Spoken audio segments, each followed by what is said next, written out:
Anti-racism school is in session. What?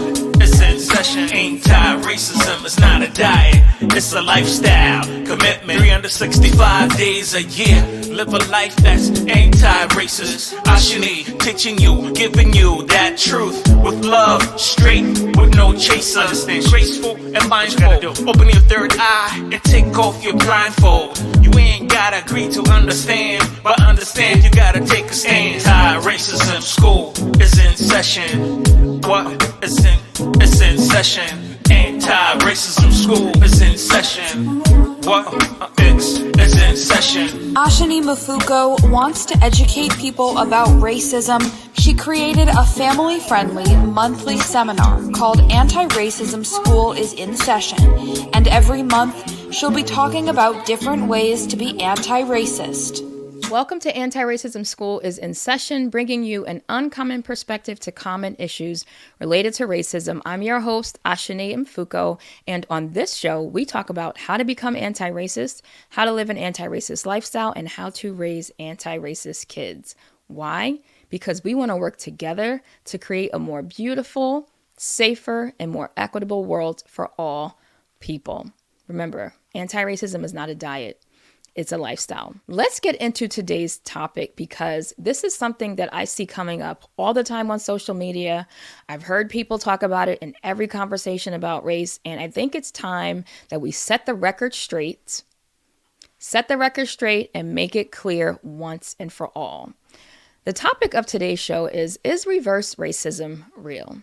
Let's talk about it. And I think the first thing that we need to do is get clear on what racism actually is, because apparently a lot of people don't even really know what racism really is. So let's talk about what racism is, and then let's talk about the distinction and the difference between racism, prejudice, and discrimination, because these three words are not interchangeable.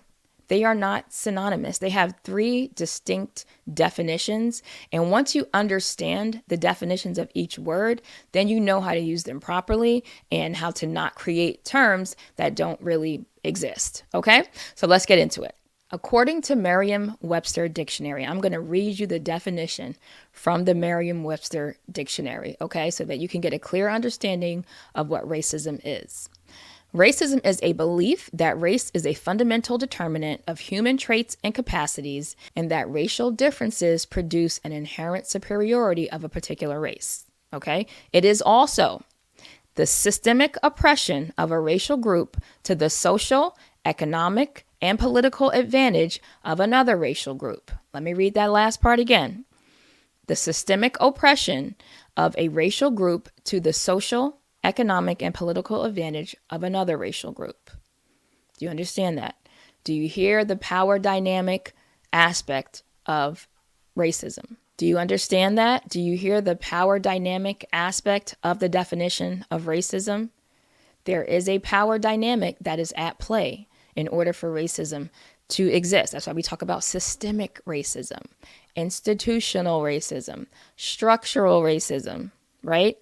There's a power dynamic there. So it's not only someone believing that racial differences produce an inherent superiority of a particular race. In our society, that would be white people are the superior race. That's that belief. That's the racism. But it's also the social and the economic and the political systems of oppression that are put in place to advantage one race over another race. Putting systems in place that give white people advantages while they oppress Black people and Indigenous people and other people of color. Is that clear?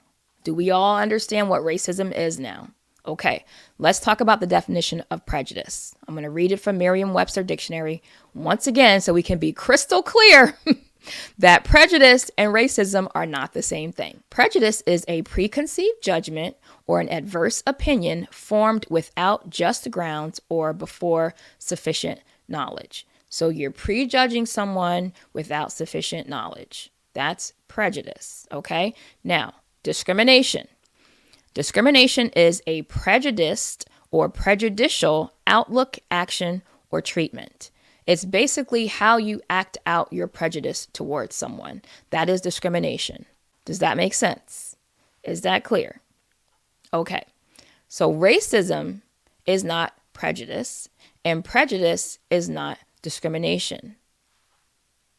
They are three different words with three completely different definitions. They are not interchangeable. They are not synonymous. Now that you understand the definitions of these three words, you can recognize a few things. As a white person, a Black person being mean to you is not racism. A Black person making you feel uncomfortable for some reason is not oppression. Discomfort is not oppression. Someone saying something mean to you is not racism. Does that make sense? Okay. Now, when you think of something like the term Karen, right? We all know the term Karen. No one wants to be called a Karen. But if you are being called a Karen, right? That's not racism. That's not racism. At worst, it might be prejudice. It might be prejudice. At best, it might be accurate. So you need to check yourself. Are you behaving like a Karen? Right? Wielding your white woman tears or white woman power against a Black person in order to cause harm. If you are, that's not reverse racism. So in fact, there's actually no such thing as reverse racism. Let's just get into that. There is no such thing as reverse racism. Black people cannot be racist towards white people. Why? Number one, we don't have the social, economic, and political systemic power to create laws and policies that oppress white people as a group. That's a part of racism. We don't have that. So to say, oh, well, this is reverse racism, this Black person is being racist towards me, not so much. They may be prejudiced. They might be acting prejudiced towards you. That is a possibility. Racist, not so much. And remember, it's also believing that racial differences produce an inherent superiority of a particular race. So you don't see that showing up for Black people either, okay? So what you may experience from time to time is prejudice. Now, in some cases, that prejudice, if it's a Black person having some sort of prejudice towards a white person, I won't say whether it's right or wrong. What I will say is that there may be reasons for it. There may be reasons for it based on history, based on real life experiences. Okay, so that's prejudice. And if it's acted upon, it might be discrimination. But again, who has the most power? We talked about this in the first episode. Who has the most power? Who has the most wealth? Who has the most money? Who controls all the political and social systems in our country? Is it Black people? It's not us. So reverse racism is not a thing. So you can stop using that term as of today. Another thing you need to understand is that creating new policies and programs that attempt to level the playing field or correct the historically racist exclusionary policies of the past is not reverse racism. That's not it. When we talk about creating equity, when we talk about getting reparations, that's not reverse racism. We are talking about correcting hundreds of years worth, generations worth of government-sponsored systemic displacement, exclusion, segregation, criminalization, discrimination, and racism. Government sponsored, meaning it was legal to do these things, okay? Trying to correct those things is not reverse racism. Does that make sense? Is that clear? Because I don't want you to ever say that something is reverse racism ever again, because now you know better. But what you can do is self-reflect and ask yourself, why do I feel attacked? Why do I feel triggered by this? Why is it when Black people talk about systemic racism and anti-Black racism, my immediate response is to try to defend or to deflect or to say that it's reverse racism or that they need to pull themselves up by their bootstraps, knowing that these systems were put in place for generations purposely to give advantages to white people and to oppress Black people. Point blank, period. Government sponsored, government approved, social, economic, political. You can't do that for hundreds of years, for generations, and think that there's not going to be an impact and think that there's not going to come a time where work has to be done to reverse the damage. It has to be addressed. It's not going away. It's not going anywhere. We're not going to let it go. You know why? Because it's still harming us to this day. And if you don't understand that, then that means that you need to spend some time getting educated. You need to spend some time asking yourself, why am I okay with this when I know that it's wrong? I'm getting unearned advantages, unearned benefits. Well, if I'm going to receive these unearned advantages and benefits, shouldn't I have to also deal with the consequences of that? Shouldn't I also be accountable and responsible for correcting the damage that has been done to groups of people for hundreds of years? Why do you think you can just sit back and receive these unearned benefits and these unearned advantages and never be held accountable for your part in this whole puzzle?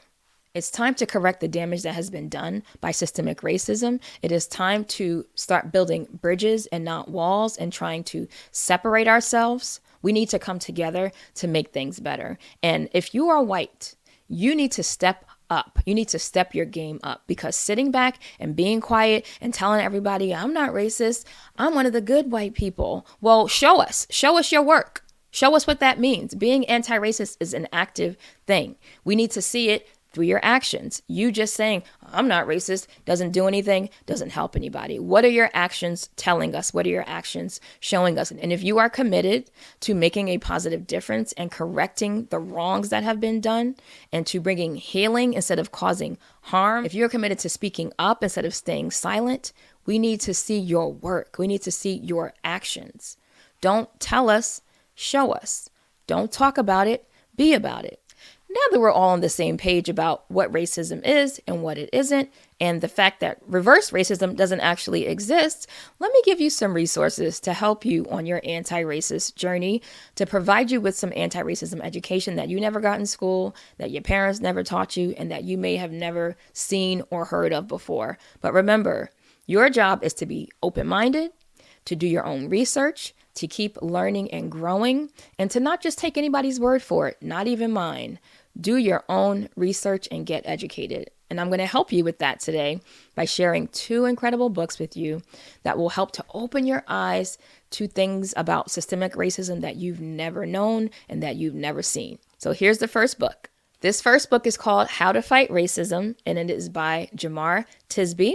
It is Courageous Christianity and the Journey Toward Racial Justice. This book will change your entire life, especially for Christians. Every Christian should read this book. If you are white, if you are a white evangelical Christian, get this book today, right now, immediately. Read it within the next 48 hours. You need to read this book, and you need to get a clearer understanding of what your role is in this whole thing that we call white supremacy and systemic racism. Get into it. The next book is another great one and also considered a classic at this point, and it's called The Color of Law by Richard Rothstein, A Forgotten History of How Our Government Segregated America. If you want to learn all the details about how the government supported and sponsored segregation in America and the wealth building opportunities for white Americans while they intentionally oppressed Black people and kept us from building wealth, this is the book for you to read. So get educated, get the knowledge that you have been missing your whole entire life that have caused you to say things like, that's reverse racism. You don't have to be ignorant. You can know better and you can do better. And I'm here to help you do that. Remember, I'm a truth speaker. You're a truth seeker. And in this together, we're going to make the world a safer, more beautiful, and more equitable place for all people. Because anti-racism is not a diet, it's a lifestyle. Thanks for watching. Make sure you download, share, and subscribe, and I'll see you in our next episode. Anti-racism school is in session. What? It's in session. Anti-racism is not a diet, it's a lifestyle commitment. 365 days a year. Live a life that's anti-racist. Ashani, teaching you, giving you that truth with love, straight, with no chaser. Understand, graceful and mindful. Open your third eye and take off your blindfold. You ain't gotta agree to understand, but understand you gotta take a stand. Anti-racism school is in session. What? It's in session. Anti-racism school is in session. What? It's in session. Ashani Mfuko wants to educate people about racism. She created a family-friendly monthly seminar called Anti-Racism School is in Session. And every month, she'll be talking about different ways to be anti-racist.